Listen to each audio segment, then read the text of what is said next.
Boa tarde, um prazer para nós dois apresentarmos para vocês as nossas pesquisas. Rodrigo é professor da Universidade Federal do Ceará e eu professor aqui da Universidade Federal de Santa Catarina, e nós começamos essas pesquisas em torno dos sinais internacionais e dos gestos. E acreditamos que nossa pesquisa possa contribuir com os trabalhos e atividades de vocês enquanto tradutores e intérpretes. Se há possibilidade dos sinais internacionais influenciarem na questão dos gestos ou dos gestos influenciarem na questão dos sinais internacionais, nas apresentações de palestras, discursos. E vamos apresentar, por exemplo, esse contexto. Os sinais internacionais, ele tem adentrado nos nossos encontros, nos nossos congressos. A língua de sinais internacionais, ela tem feito parte dos nossos contextos acadêmicos. Discutindo sobre os sinais internacionais, sabendo que os sinais internacionais ocupam a questão do corpo, do espaço, por ser também uma língua visual, a questão da entonação, do olhar, dos gestos, dos movimentos labiais. Há gestos significativos, deixam o discurso de uma forma mais clara. Há a questão da iconicidade. Tem uma raiz na pantomime. Como que fica essa questão? Há sim a possibilidade semântica. É importante também a questão dos fenômenos linguísticos, de nós percebermos, por exemplo, aqui vocês vendo os sinais internacionais, ele possui uma claridade, um movimento diferente. A estrutura dos sinais internacionais, ele é diferente da estrutura da Libras. Os vocabulários que compõem os sinais internacionais, eles são compostos de vocabulários de outras línguas de sinais. E nós sabemos que os gestos compõem uma forma de comunicação. E os sinais internacionais e os gestos, há uma correlação? Como eu disse antes a questão da pantomime, como que fica essa relação com as línguas de sinais? Nós temos aqui, por exemplo, o sinal de telefone, de casa. E esses sinais, eles mudam na questão da gramaticalização. Há uma relação. Por exemplo, a questão do viajar. Da construção do sinal, do espaço, de ir para um lugar, e a construção gramatical desse sinal, do verbo, da direção. A língua brasileira de sinais, a construção de um sinal, qual foi a origem dele? Qual foi o processo de criação desse sinal? Os sinais internacionais, a criação dos sinais internacionais, da onde que ele veio, como que ele foi constituído, a convenção desses sinais para compor os sinais internacionais. São essas questões que nós vamos abordar. Junto com vocês, refletirmos os sinais internacionais, as línguas de sinais, os gestos, são possíveis num diálogo. Mas os sinais internacionais, eles são básicos, são superficiais, às vezes nós não conseguimos nos comunicar. Na Libras, sim. É uma língua onde nós podemos ter um diálogo aprofundado. E os sinais internacionais? É possível, por exemplo, num congresso da WFD, da Federação Mundial do Surdo, um congresso acadêmico, as pessoas que vão proferir uma palestra e proferem essa palestra em língua de sinais internacionais, abordando temas complexos, E esses temas são apresentados em sinais internacionais. Então, não é uma língua superficial. São abordados temas complexos, abordando questões aprofundadas e questões, pesquisas acadêmicas são apresentadas. Então, algumas pessoas sempre nos abordam e dizem: mas os sinais internacionais têm muitos mais sinais da língua de sinais americana. Sim, esse gráfico apresenta para nós quais são os sinais que compõem os sinais internacionais. Aí está o gráfico que compõe quais são as línguas que compõem os sinais internacionais. Nós temos gestos que também compõem os sinais internacionais. Mas esse número ele pode variar também. Se nós fizermos uma pesquisa na América do Sul, nós vamos encontrar um gráfico diferente, mas nós não temos uma pesquisa aqui na América do Sul. Qual o objetivo dessa nossa pesquisa que nós vamos apresentar aqui para vocês hoje? Sinais internacionais, ele tem um número grande ou pequeno de gestos? Quais são os critérios dos sinais internacionais e da língua brasileira de sinais? Nós vamos fazer uma pequena análise, uma pequena comparação. Primeiro, nós vamos observar a questão do léxico completo, do léxico parcial e do não léxico e dos gestos. Depois dessa análise, nós vamos apresentar para vocês um gráfico da diferença entre os sinais internacionais e da Libras. Nós temos como base esses autores.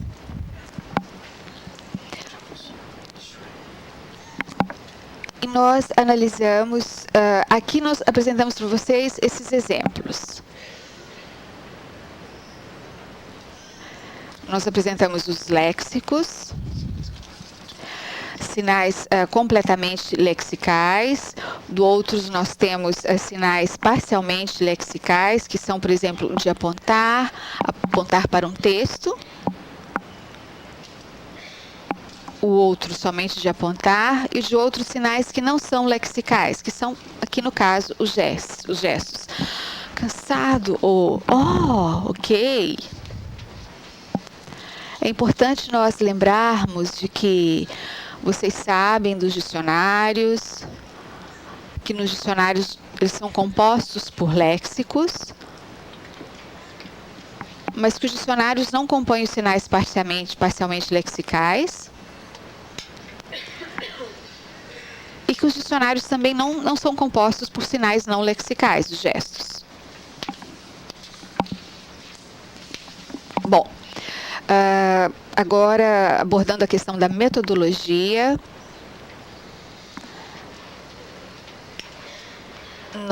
a questão dos léxicos parciais, léxicos totalmente parciais, completamente lexicais e gestos. Nós temos aqui 2 vídeos que nós analisamos.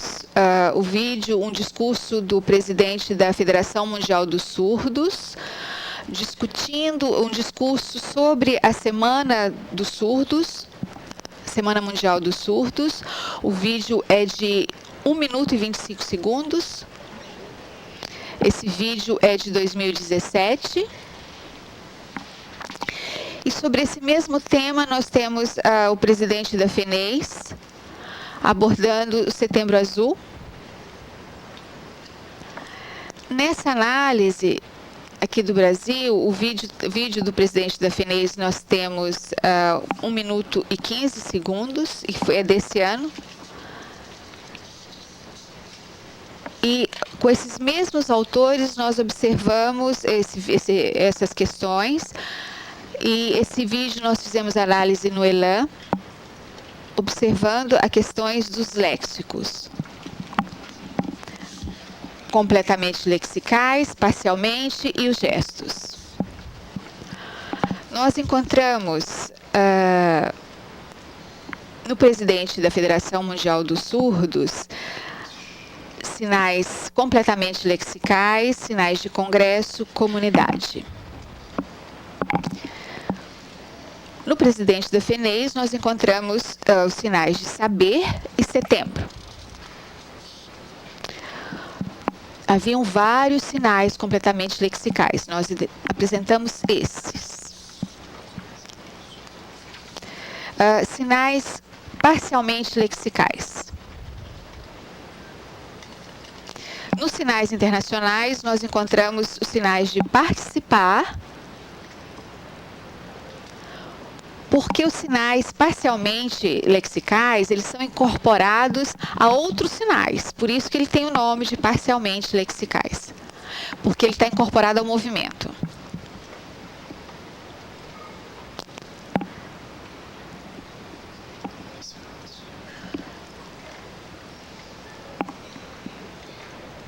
Então, nós temos nos sinais internacionais, por exemplo, a questão do discurso, que estava falando da semana, né, o sinal de participar, de relação. No Brasil, o sinal de deixe, de apontar.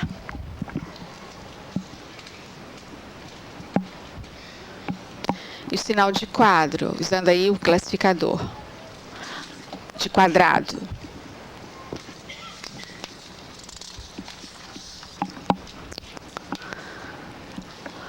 E os gestos, que são os não lexicais, sinais internacionais, o sinal de chamar. Que nós também, os ouvintes também utilizam, chamar.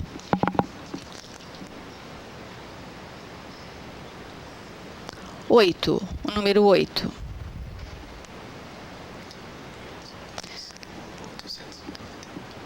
Ele estava apresentando um ano e tinha um número 8. Na Libras, sinal de positivo. No discurso, falando sobre o movimento, ele fez o sinal de positivo e depois o sinal de coração. O sinal em Libras seria esse coração. E ele fez o gesto de coração.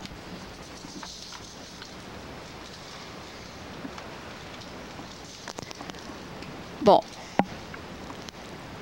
depois, nessa pesquisa, nós fizemos o que nós gostaríamos de saber de vocês.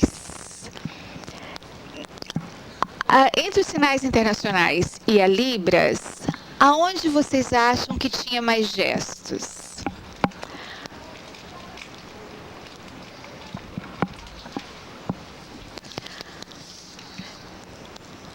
Vocês acham que nos sinais internacionais tinham mais gestos?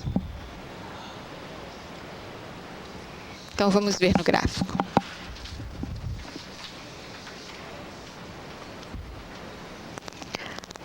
Esse é o momento para que nós possamos refletir e pensar mais sobre a questão da tecnologia, da nossa profissão enquanto tradutor-intérprete, as questões políticas, as questões de línguas. Nós fazemos uma relação com todas essas questões. As questões da língua de sinais, da Libras, as questões dos sinais internacionais, por pensarmos, por ser a língua de sinais internacionais, ela ter a incorporação maior de um número de gestos do que a Libras. Vamos ver o gráfico.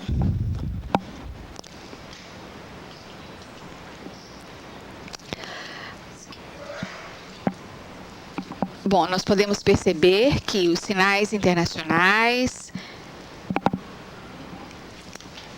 ele tem um número grande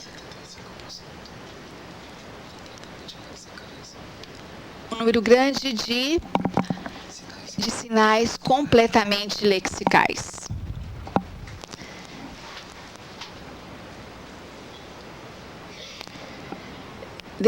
Depois de sinais parcialmente lexicais.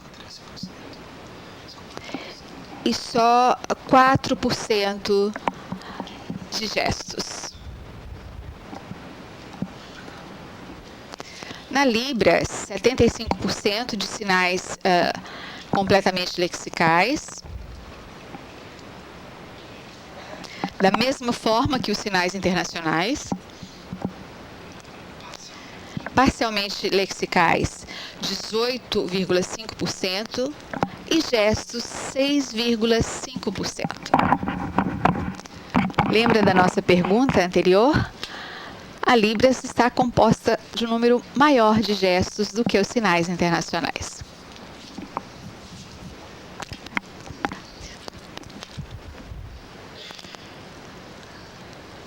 Então, nós percebemos que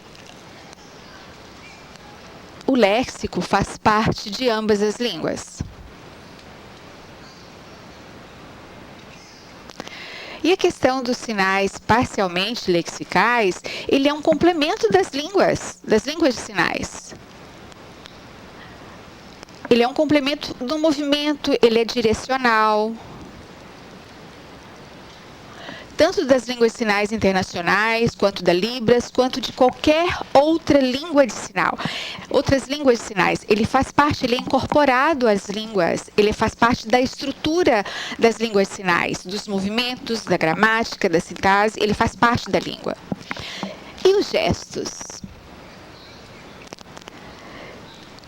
E nós percebemos que é muito uma cultura brasileira a questão do movimento. Vocês perceberam aquela questão assim, europeia, aquela questão mais fechada, mais fria, e o brasileiro, aquela questão de ser mais molejo, aquela coisa mais do movimento. Nós percebemos que é uma coisa mais latina, mais voltada à cultura americana latina. Então, concluindo, nós sabemos da importância de valorização dos gestos. Ela está incorporada, sim, às línguas de sinais. Nós percebemos que ela dá uma forma de deixar de forma mais clara a língua de sinais. É uma forma também cultural das línguas de sinais. Independente das línguas de sinais internacionais, mas ela facilita a comunicação. E são questões de valores culturais, a forma, a intensidade dos sinais. E podem ser usados em diferentes contextos. E acredito que as pesquisas em torno dessas questões, elas devem continuar. E os intérpretes e tradutores de sinais internacionais podem usar de diferentes formas em diferentes contextos. Esse nosso trabalho, ele é incipiente. Nós acreditamos que devem continuar as pesquisas em torno dessas questões. Concluindo, nossa pesquisa ela não tem um fim. Nós estamos começando e é importante que as pesquisas cresçam nesse campo para que se possa ver outras análises, outras comparações, que os tradutores e intérpretes de sinais internacionais estudem e pesquisem sobre essa atuação, sobre as línguas de sinais internacionais. Muito obrigada.